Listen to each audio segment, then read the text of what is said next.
안녕하세요. 종종 여기 채널을 통해 마음의 위안을 얻던 30대 여성입니다.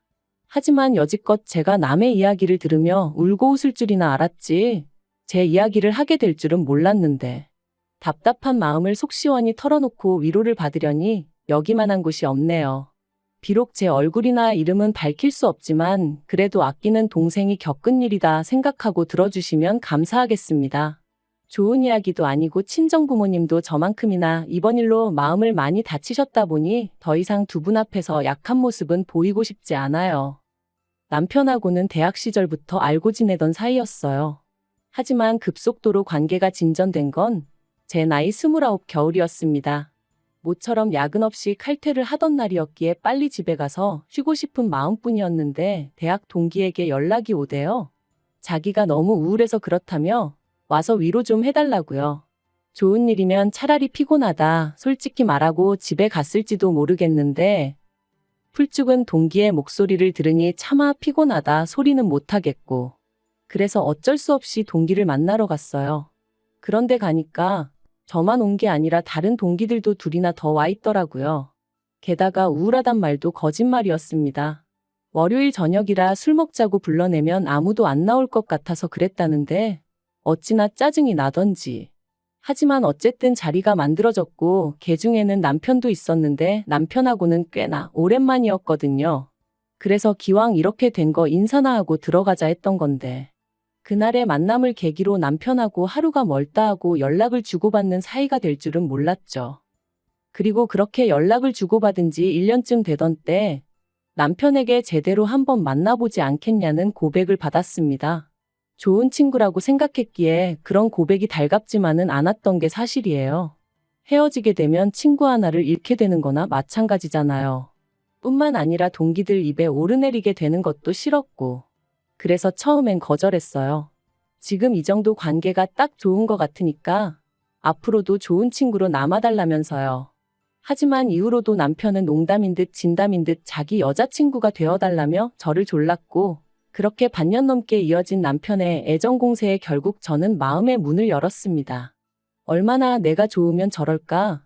이렇게 나를 좋아해 주는 걸 보니 헤어질 때 헤어지더라도 한번 만나보자 싶더라고요. 연애를 시작하고 저희는 정말 말 그대로 불타올랐어요. 남들이 못 봐주겠다고 할 정도로 닭살 커플이 따로 없었죠. 그리고 결국 자랑은 아니지만 사귄 지 반년 만에 저는 제가 임신을 했다는 걸 알게 되었습니다. 솔직히 말하자면 예상치 못한 소식의 기쁨보다는 충격이 더 컸던 것 같아요. 결혼 이야기까지 주고받던 사이는 아니다 보니 100%의 확신도 없었고 그래서 혹시나 남편이 지우자고 하진 않을지 걱정이 되었거든요. 정말 별의별 상상을 다 하게 되더라니까요. 하지만 언제까지 감출 수 있는 것도 아니었기에 결국 일주일간의 고민 끝에 저는 남편에게 제 임신 사실을 알렸습니다. 그런데 남편이 보인 반응은 제 생각과는 많이 달랐어요. 바로 결혼하자 했거든요. 자기는 처음부터 저랑 결혼하고 싶었다면서 자기가 다 책임지겠다고요. 그제서야 비로소 마음이 놓이면서 어찌나 눈물이 나던지 주변 사람들도 의식하지 못한 채 한참을 울었답니다. 하지만 진짜 고비는 그 다음부터였어요. 딸 가진 부모가 죄인이라는 말이 이런 건가 싶을 정도로 저희 친정 부모님께서 저자세로 나가기 시작하셨거든요. 사실 남편이나 저나 객관적인 조건만 따지고 보면 크게 차이가 날 게 없었는데 그럼에도 불구하고 시부모님께선 당신들이 원하던 며느리감이 아니라는 둥 제가 당신들 아들을 채갔다며 날강도가 따로 없다는 둥 막말을 해대셨는데 그런 시부모님 앞에서 친정부모님께선 제대로 반박 한마디 안 하셨거든요. 그래서 제가 왜 그런 이야기를 듣고도 가만히 계셨냐니까 다 저를 위해 그러셨다는 거예요. 시댁 쪽에서 갑자기 결혼 못 시킨다 하면 말 그대로 제가 신세 망칠까봐 그러셨다나요? 그리곤 덧붙이시길 아무리 세상 사람들이 요새 파혼이고 이혼이고 흠이 아니라지만 요즘엔 혼수로 혼전 임신해 간다지만 그래도 어른들 생각엔 그런 게 아니다 하시더라고요. 그리고 그렇게 말씀하시는 친정 부모님께 제가 무슨 말을 할 수 있었겠어요? 이날 이때까지 잘 키워주셨는데 하루아침에 제가 다 망쳐놓은 것 같아 죄송한 마음뿐이었지요. 한편 신혼집은 양쪽 부모님께서 반반씩 부담하여 장만해 주시기로 하셨습니다만 양가 다 이런저런 사정으로 돈을 마련하는데 시간이 필요한 상황이었어요. 그래서 일단은 원래 지내던 대로 지내다가 신혼집이 마련되면 그때 살림을 합치기로 했죠. 그리고 며칠 뒤 저는 어디 드라마에서도 못 들어본 말 그대로 거지 같은 소리를 들었습니다. 하루는 어머님께서 저한테만 연락을 해오셔서는 따로 좀 만났으면 좋겠다고 하시더라고요. 그래서 바로 그날 저녁 퇴근하고 어머님을 만났는데 어머님께서는 제가 언니 부부와 같이 지내고 있다는 얘기를 들으셨다며 언제부터 그렇게 살았는지와 같은 것들을 물어보시더라고요. 그래서 저희 친정부모님이 귀농하신 이후로 언니랑 둘이 살다가 언니가 결혼하고선 셋이 살게 되었다 말씀드렸어요.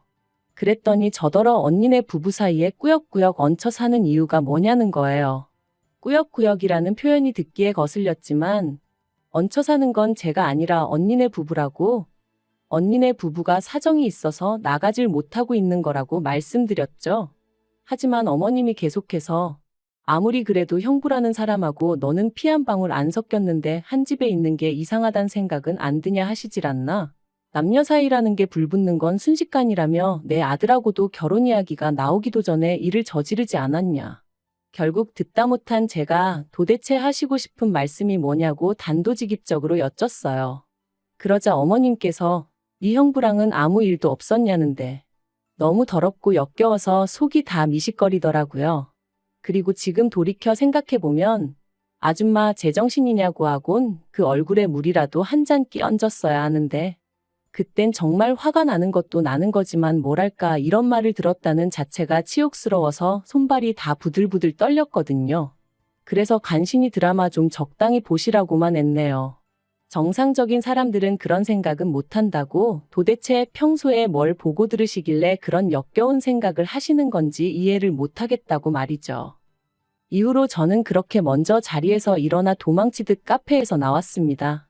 그리곤 바로 남편에게 연락해 방금 어머님을 만났다며 어머님이 하신 이야기를 전했죠. 하지만 남편이 보여준 반응은 너무나 실망스러웠습니다. 일단은 만나자며 자기가 저 있는 곳으로 오겠다길래 그때까지는 그래도 역시 남편은 내 편이구나 싶었는데 기껏 와서는 저를 차에 태워놓고 한다는 말이 시부모님이 예전부터 남편한테 기대가 크셨는데 이렇게 번갯불에 콩구 어먹듯 장가를 가겠다고 하니 얼마나 속이 상하시겠냐는 거예요. 그러니까 저더러 그런 어머님 마음을 좀 이해해드리라나요?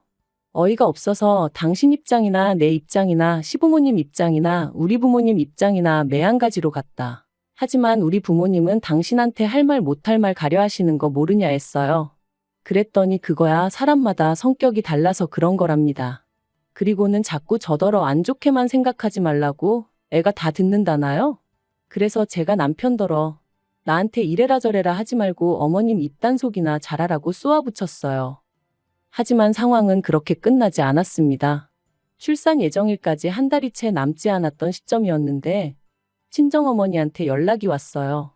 그리고는 하시는 말씀이 좀 전에 저희 어머님이 이모님하고 같이 오셨다 가셨답니다. 참고로 제 친정은 서울에서 차로 3시간 거리에 떨어져 있고 남편이 주소를 알려드렸대요. 별 생각 없이 그냥 물어보시니 알려드렸다나요? 아무튼 그렇게 오셔서는 저희 친정부모님께 아무래도 제 뱃속에 있는 아이가 당신 손자가 아닌 것 같다면서 유전자 검사를 해봤으면 좋겠다 뭐 그런 식으로 말씀을 하시더랍니다. 혼전 임신한 게 영 신경이 쓰여서 그렇다며 이해해달라고 하셨다는데 저희 친정부모님께서 어처구니가 없어서 그런 쓸데없는 말씀을 하시려고 여기까지 오셨냐? 입 밖으로 떠든다고 다 말이 아니다 한마디 하셨답니다. 그리고는 커피 한 잔 못 드리겠으니 그냥 가시라셨다고요.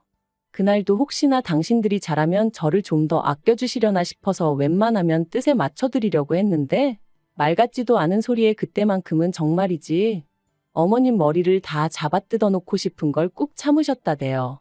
그리고 그런 이야기를 전해 듣는 내내 저도 온몸이 바들바들 떨렸습니다. 저한테 막말을 하신 것도 부족해 저희 친정부모님한테까지 그러셨다는 걸 용서할 수가 없었으니까요. 그래서 퇴근한 남편에게 어머님인지 나인지 선택하라 했어요. 나는 도저히 어머님하고 잘 지낼 수가 없다고, 어머님 용서 못한다고요. 그랬더니 남편이 한숨을 쉬면서 그래도 시어머니한테 말버릇이 그게 뭐냐더니 자기는 뭐 어떤 선택도 할 수 없다면서 그럼 저만 연 끊고 살라대요? 그리고는 뭐라더라. 원래 여자가 잘 들어오면 부모 자식 간에 안 좋던 사이도 좋아진다던데 우리 집은 왜 시작부터 이렇게 이 난린지 모르겠네 그러는데 남편 말로는 혼잣말이라고 했지만 제가 느끼기엔 완전히 저 들으라고 하는 소리였거든요. 정말 배신감에 치가 떨리더라고요. 그래서 그 자리에서 어머님한테 전화드려서는 저희 친정 가서 미친 소리 하신 거 다 들었다고 그렇게 찝찝하시면 저희 애 보지 말고 사셔라. 저도 며느리로 인정 안 해주셔도 된다 하고 소리 질렀습니다. 저도 어머님을 제 시어머니로 인정 안 해드릴 거라면서요. 그리고 이후로 출산일까지 어머님하고 정말 연락 딱 끊고 지냈어요. 원래도 뭐 얼마나 미주알 고주알 말하던 고부관계도 아니었지만요. 그런데 출산하고 이틀째 되던 날 보나마나 남편이 말했을 테지만 어떻게 아셨는지 어머님하고 이모님이 오셨더라고요. 이모님이 제 손에 5만 원짜리 2장 쥐어주시면서 하시는 말씀이 저희 어머님이 말은 좀 세게 해도 정 많고 속 깊은 분이라며 죄송하다고 하랍니다. 저도 자식을 낳았으니 엄마의 심정을 이해하지 않냐면서요. 모든 게 성가시고 짜증나고 그래서 그냥 가시라 했어요. 그런데 한 2주쯤 지났나? 그 무렵부터 어머님이 먼저 연락을 해오셔서는 뭐 필요한 건 없냐? 먹고 싶은 건 없냐? 그리고는 우리 손자 보고 싶다 그러시는데 사람이 죽을 때가 되면 안 하던 짓을 한다더니 뭐 시한부 판정이라도 받으셨나? 별 생각이 다 들대요? 그리고 말이 나왔으니 말이지만 저는 어머님의 일방적인 태세 전환이 하나도 반갑지 않았어요. 하다못해 미안하다 사과라도 하셨으면 모를까. 대충 어물쩍 넘어가려는 어머님의 태도가 괘씸하고 분할 뿐이었네요. 그리고 며칠 뒤 저는 어머님이 왜 그렇게 하루아침에 달라지셨는지 그 이유를 알게 되었습니다. 그건 바로 어머님이 기어이 유전자 검사를 해보셨기 때문이셨죠. 물론 당연히 남편의 친자가 맞았고요. 저는 남편 방에서 발견한 유전자 검사 결과지를 움켜쥐고 언니에게 전화해 나 좀 데리러 와달라고 했어요. 그리고 아이와 함께 간단한 짐만 챙겨 언니의 집으로 향했습니다. 몇 시간 뒤 남편에게 전화가 왔고 저는 그런 남편에게 당신도 당신 어머니도 사람도 아니라고 어떻게 그럴 수가 있냐고 소리를 질렀습니다. 나는 너무 치욕스럽고 모욕당한 기분이라고. 내가 언제 당신 동남아 여행하고 그런 걸로 의심하고 그런 적 있냐 소리를 질렀죠. 그리고는 두 사람한테 너무 실망이라니까. 기껏 남편이 한다는 소리가 친자 결과 잘 나왔고 덕분에 어머님 마음 풀어지셨고 모든 게 다 좋은데 뭐가 문제냐는 거예요. 그리고는 저더러 오히려 지금 이를 키우는 사람은 저라면서 이러지 말고 만나서 대화로 풀자 하는데 제가 됐다고 상종도 하기 싫다고 2번 다시 연락하지 말라 했네요. 그런데 바로 이튿날 이번엔 남편이 저희 언니 집으로 찾아왔어요. 그리고는 자기랑 같이 시댁에 가자면서 자기가 어머님한테 사과받게 해주겠다대요.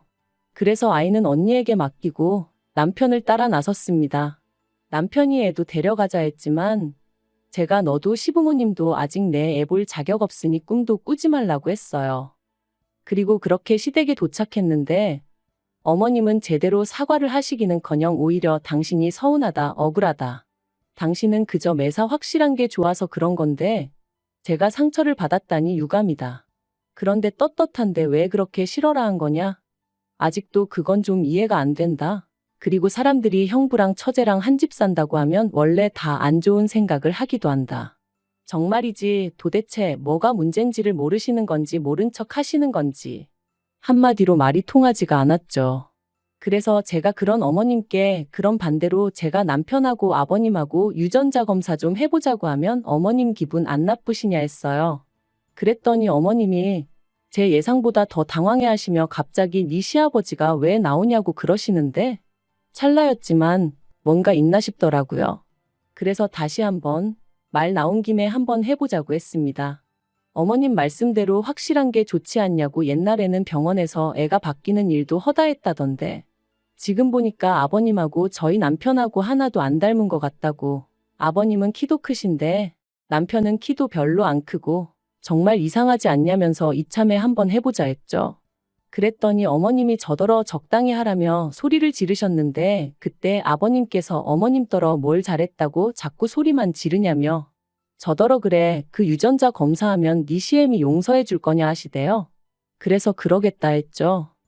그런데 그렇게 아버님 칫솔을 받아 챙겨 현관을 나서는데 어머님이 쫓아나와 제 핸드백을 낚아채려고 하시는 거예요. 다만 제가 운동신경이 좋다 보니 바로 피해서 뺏기진 않았지만요. 그리고 그런 모습을 보곤 남편이 어머님더러 지금 뭐 하시는 거냐고 한마디 하니까 아버님 칫솔을 내놓으라대요. 너무 수상해서 절대 못 드린다 하고는 저도 그때부터 죽자고 뛰었습니다. 그리곤 큰 길가까지 나와서 남편을 기다리고 말고 할 새도 없이 택시 타고 집으로 향했죠. 이튿날 남편과 함께 유전자 검사 의뢰를 했어요. 남편은 저더러 쓸데없는 짓을 한다며 자기는 아버님이랑 입맛도 똑같고 어쩌고 해댔지만 하나도 귀에 들어오진 않더라고요. 2주라는 시간이 어찌나 더디게 흘러가던지 1년 같은 시간이 흐르고 결과지가 집에 도착했네요. 당장이라도 뜯어보고 싶은 마음이 굴뚝 같았지만 꾹 참고 남편과 함께 시댁으로 향했습니다. 어머님은 그 어느 때보다 초조해 보이셨는데 그런 게 제 눈에만 보였던 건 아니었나 봐요. 아버님이랑 남편이 어머님 떨어 어디 아프냐 왜 그러냐. 그리고 마침내 온 가족이 테이블에 둘러앉아 봉투를 열었는데 역시나 제 예감이 맞았습니다. 남편하고 아버님은 친자 사이가 아니더라고요. 껄렁껄렁한 농담이나 던지고 있던 남편 얼굴은 순식간에 사색을 띠었고 어머님은 정말 땅바닥만 보고 계셨어요. 그리고 그때 아버님이 그런 어머님더러 역시 그 자식 애였냐며 두 분 사이에 뭔가 있구나 싶어서 남편더러 먼저 나가자 했는데 남편이 저더러 너 먼저 나가라며 자기는 이렇게는 못 간다고 하대요. 그래서 먼저 나왔어요. 솔직히 말하자면 어떻게 흘러가는지 궁금하긴 했지만 개족보 집안에 괜히 얽혀서 좋을 건 없잖아요. 그리고 이후의 일은 정말 어디 드라마에서나 볼 법하게 흘러갔습니다. 일단 저는 남편과 혼인신고가 되어 있지 않았어요. 이것도 어머님 때문이었죠. 당신 손자가 아니라고 생각하셨으니 진작에 혼인신고하겠다는 저희를 아주 입에 거품 물고 반대하셨거든요. 그래서 덕분에 아이는 오롯이 저만의 아이였고 그래서 저는 남편과 어머님을 고소했습니다. 변호사를 만나보니 갓 태어난 아이의 머리카락을 엄마인 제 동의 없이 잘라간 것만으로도 충분히 문제거리가 된다더라고요. 하지만 이게 다가 아니에요. 아버님이 어머님하고 이혼하기로 하셨거든요. 아버님이 어머님더러 몸만 나가라고 그러면 저희 남편은 계속 아들로 여기고 지원해줄 건 해주겠다 하셨다나요? 그리고 당신 아들이라면 껌뻑 넘어가시는 어머님이셨으니 결국 조용히 몸만 나가기로 하셨답니다. 이제 소중한 아들과 평생 같이 사셔야 될 텐데 좋으시겠네요. 그리고 저는 남편한테고 어머님한테고 저희 애 죽어도 안 보여줄 겁니다. 제가 아예 능력이 없는 것도 아니고 저 혼자 제 아들은 얼마든지 책임지고 잘 키울 수 있어요. 어머님한테도 저는 누구처럼 뻐꾸기 짓은 안 할 거라고 했더니 아주 손을 바들바들 떠시더라고요. 진짜 모는 애는 뭐만 보인다더니 당신이 그런 전적이 있다 보니 저도 그럴 줄 아셨나 봐요. 아무튼 남편이고 어머님이고 이 호칭도 오늘로 마지막이고 다신 부를 일 없을 겁니다만 아무튼 더러우니까 이제 우연이라도 마주치는 일은 없었으면 할 뿐입니다.